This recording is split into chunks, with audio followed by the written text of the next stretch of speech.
our students actually Skyped in from home. They were sick that day, so they were able to still get that. And they've used Skype to go to other classrooms in different areas. Great. So using distance learning is an excellent. Oops, we're getting a little bit of echo there.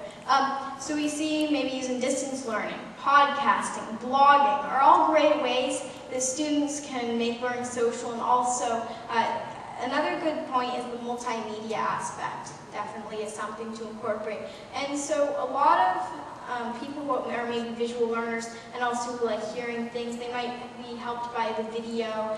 And what you said about Skyping, and that brings up a good point. In this age of H1N1, then we don't know how many students will be in class, and so having kind of this backup plan, or even something you use regularly that can also provide a backup plan, can be really helpful to making sure that learning goes on without boundaries. Any other ideas as far as implementation goes for innovation? Yes? Oh, yes, sorry.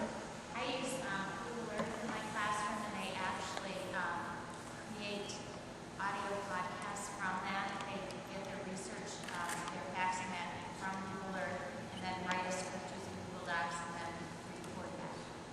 Okay, so online collaborative writing is a great one. Yes, very good. So maybe Google Alerts is a way to get news. Very good. Thank you. Any other ideas about implementation of innovation? Maybe what are some things you've done in your classroom that you would consider innovative? Yes? We use the flip videos and to get students to create,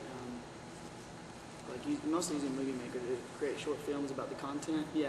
And then we have, as a district, we have just for our middle school, we have a film festival, which doesn't really go into the content classroom daily, but it provides an extension opportunity for students to showcase their work. And I think they really get, the participation in the first few years has been incredible because of the opportunity, and I think their desire to want to show their ability to produce a nice product using skills, and then it's shown to all the students, so I think they like to show their work off. We could definitely implement it more in the classroom as a daily activity. Okay, so maybe making videos using like a flip video camera and sharing that. Yeah, so I would like to expand on that, maybe making videos with students and making these projects where they share what they know, where they try to become an expert in a topic. I think it's a great way for them to expand their learning and take a sense of ownership over it. Because when they are kind of charting the direction of their learning, then it gives them more control, and it also engages them more, because they think, well, I am responsible for what I learn. I want to make sure that I'm learning well, and that what I'm learning is what interests me. And so that can be a great way. Project-based learning, I think, is a good way to incorporate both levels of Bloom's taxonomy and also help students understand the concept. So for instance, we see a lot of project-based learning on ePals. We see project-based learning through right-to-learn activities, and I think it's a great way to get students engaged and interested. Yes?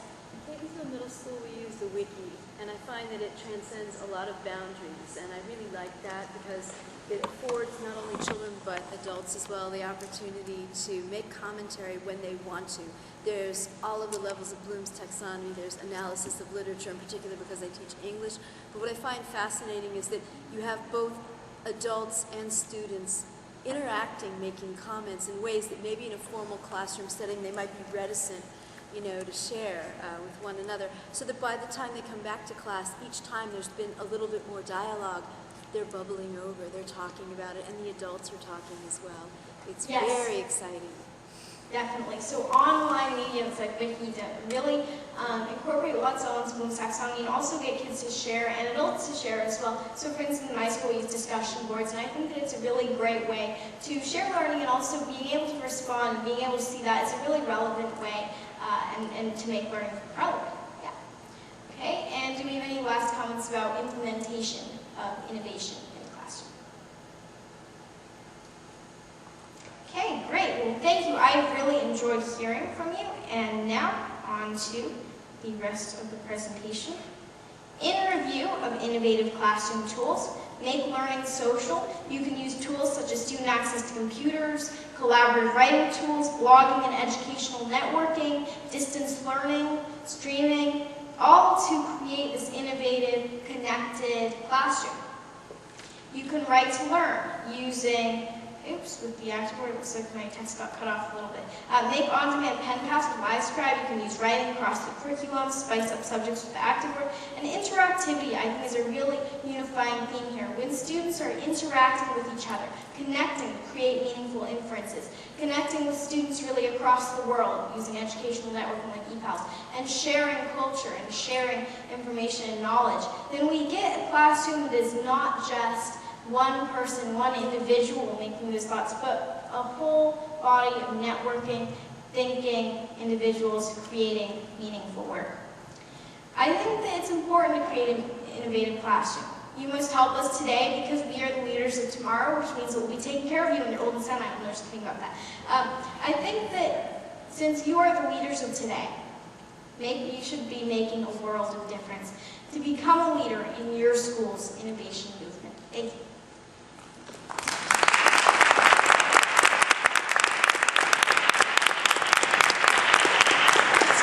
And there will be questions and answers, so if I can take